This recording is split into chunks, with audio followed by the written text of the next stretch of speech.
Hello friends, government की तरफ से एक बहुत ही अच्छी पेंशन स्कीम को अप्रूवल दे दिया गया है। जैसे कि आप सभी जानते हैं, ये कई समय से सभी लोगों की डिमांड थी कि ओल्ड पेंशन स्कीम को वापस लाया जाना चाहिए, बट गवर्नमेंट पूरी तरीके से ओल्ड पेंशन स्कीम को एप्लीकेबल नहीं करना चाहती है। उसके बाद फिर डिमांड की गई थी कि जो एनपीएस स्कीम है उसमें और इम्प्रूवमेंट होना चाहिए, उसे किसी न किसी तरीके से ओल्ड पेंशन स्कीम की तरह बनाया जाना चाहिए। इस पर विचार करते हुए गवर्नमेंट ने कई कमिटीज़ का गठन किया, जिन्होंने कई रिकमेंडेशंस उन्हें दिए। उसके बाद फाइनली गवर्नमेंट की तरफ से फाइनल अप्रूवल उस पर्टिकुलर स्कीम को मिल गया है, जिसका नाम है यूनिफाइड पेंशन स्कीम। तो इसमें सभी लोगों को क्या क्या बेनिफिट्स मिलने वाले हैं वो हम देखेंगे। इसके पहले रिक्वेस्ट करना चाहूँगी, बाइपार्टाइट सेटलमेंट पेंशन अपडेशन से रिलेटेड वीडियोस हम लेकर आते रहते हैं। यदि आपने चैनल को सब्सक्राइब नहीं किया है तो ज़रूर कर लीजिएगा, ताकि ऐसी सारी इन्फॉर्मेशन आपको मिलती रहे।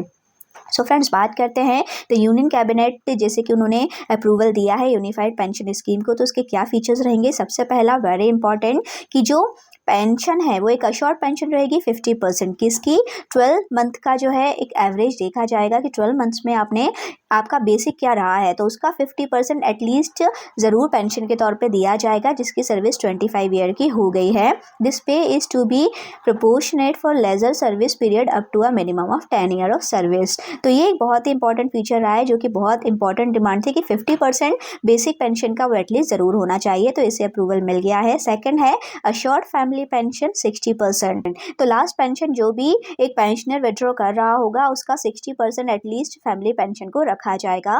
नेक्स्ट है assured minimum pension at the rate 10,000 per month on सुपरनेशन after minimum 10 year of service. तो जिसकी सर्विस को 10 ईयर कंप्लीट हो चुका होगा उसको भी एटलीस्ट 10,000 का मिनिमम पेंशन दिया जाएगा। Inflation indexation on assured pension on assured family pension and assured minimum pension. तो जो इन्फ्लेशन के बेस पर डीआर की पेमेंट होती है वो भी पेमेंट किया जाएगा, चाहे वो फैमिली पेंशन हो, चाहे अश्योर्ड पेंशन हो, चाहे मिनिमम पेंशन हो। तो ये भी एक बहुत अच्छा फीचर्स है, जिससे समय समय पर पेंशन भी बढ़ती हुई दिखाई देगी। नेक्स्ट है dearness relief based on all India consumer price for industrial worker in case of service employees. तो डीआर का भी पेमेंट यहाँ पर किया जाएगा। Lump sum payment at superannuation in addition to gratuity. तो एक लमसम पेमेंट अलग से भी किया जाएगा ग्रेचुइटी के अलावा। वो क्या रहेगा, वो रहेगा 10%, 1/10 पार्ट जो होता है, जैसे कि 10% होता है, तो एमोल्यूमेंट्स क्या देखे जाएंगे उसमें, पे रहेगा प्लस जीए रहेगा। इन दोनों का 10% निकाला जाएगा एवरी 6 मंथ में।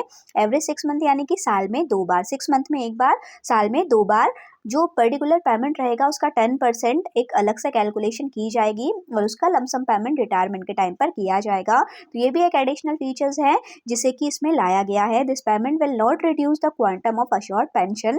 तो इसको जो एक अश्योर्ड पेंशन अलग से मिल रही है उसमें से रिड्यूस नहीं किया जाएगा, वो फीचर्स अलग से है। तो फ्रेंड्स, अगर आप देखेंगे तो इसे ऑलमोस्ट ओल्ड पेंशन स्कीम जो हुआ करती थी उसकी तरीके से बनाने की कोशिश की गई है। इसमें हालांकि ऑप्शन रखा गया है कि जो भी एम्प्लॉयज़ हैं यूपीएस में आना चाहते हैं या एनपीएस में आना चाहते हैं वो उन पर डिपेंड करेगा, लेकिन जिस तरीके से स्कीम को बनाया गया है धीरे धीरे सभी यूपीएस पे स्विच कर जाएंगे, और ये पर्टिकुलर स्कीम 1 अप्रैल 2025 के बाद लॉन्च हो जाएगी। उसके बाद से सभी के पास ऑप्शन रहेगा कि वो कौन से स्कीम को लेना चाहते हैं। तो ऑब्वियसली जिस तरीके के फीचर्स यहाँ लाए गए हैं, यूपीएस स्कीम सभी के लिए बहुत अच्छी साबित हो सकती है। तो फ्रेंड्स, फिलहाल तो ये सभी लोगों के लिए गवर्नमेंट की तरफ से गुड न्यूज़ की तरह ही देखा जा रहा है, क्योंकि ओल्ड पेंशन स्कीम पूरी तरीके से तो लागू नहीं हो रही है, बट इसे पूरी तरीके से उसे बनाने की कोशिश की जा रही है। अब इसके जो भी बेनिफिट्स आगे रहेंगे वो तो हमें आगे ही और पता चल पाएंगे।